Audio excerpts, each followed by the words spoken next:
அதிகாரம் 7.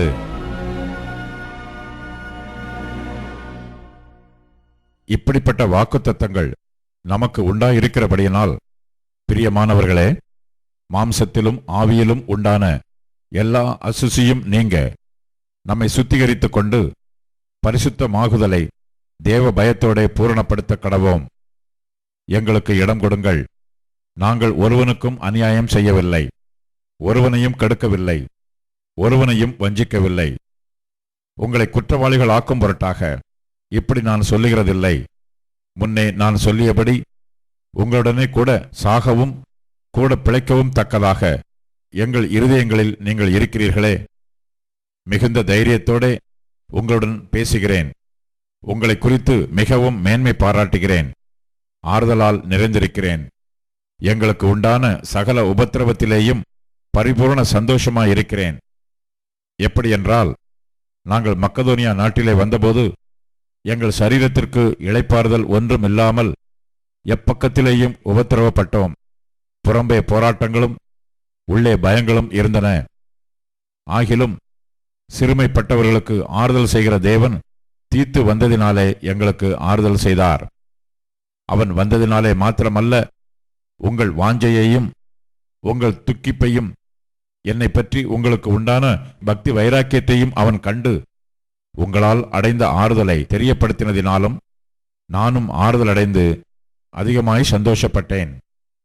ஆதலால் நான் நிருபத்தினாலே உங்களை துக்கப்படுத்தி இருந்தும் அந்த நிருபம் கொஞ்ச பொழுதாகிலும் உங்களை துக்கப்படுத்தினது என்று கண்டு நான் மனஸ்தாபப்பட்டிருந்தும் இப்பொழுது மனஸ்தாபப்படுகிறதில்லை. இப்பொழுது சந்தோஷப்படுகிறேன். நீங்கள் துக்கப்பட்டதற்காக அல்ல, மனம் திரும்புகிறதற்கு ஏதுவாக துக்கப்பட்டதற்காகவே சந்தோஷப்படுகிறேன். நீங்கள் ஒன்றிலும் எங்களால் நஷ்டப்படாதபடிக்கு தேவனுக்கேற்ற துக்கம் அடைந்தீர்களே. தேவனுக்கேற்ற துக்கம் பின்பு மனஸ்தாபப்படுகிறதற்கு இடமில்லாமல் ரட்சிப்புக்கு ஏதுவான மனம் திரும்புதலை உண்டாக்குகிறது. லௌகீக துக்கமோ மரணத்தை உண்டாக்குகிறது. பாருங்கள், நீங்கள் தேவனுக்கேற்ற துக்கம் அடைந்ததுண்டே. அது உங்களிடத்தில் எவ்வளவு ஜாக்கிரதையையும் குற்றம் தீர எவ்வளவு நியாயம் சொல்லுதலையும் எவ்வளவு வெறுப்பையும் எவ்வளவு பயத்தையும் எவ்வளவு ஆவலையும் எவ்வளவு பக்தி வைராக்கியத்தையும் எவ்வளவு கண்டிப்பையும் உண்டாக்கிற்று. இந்த காரியத்திலே நீங்கள் எல்லா விதத்திலும் உங்களை சுத்தவான்கள் என்று விளங்கப் பண்ணினீர்கள். ஆதலால் நான் உங்களுக்கு அப்படி எழுதியிருந்தும் அநியாயம் செய்தவன் நிமித்தமும் அல்ல, அநியாயம் செய்யப்பட்டவன் நிமித்தமும் அல்ல, தேவனுக்கு முன்பாக உங்களை குறித்து எங்களுக்கு உண்டாயிருக்கிற ஜாக்கிரதை உங்களுக்கு வெளிப்படும் பொருட்டே அப்படி எழுதினேன்.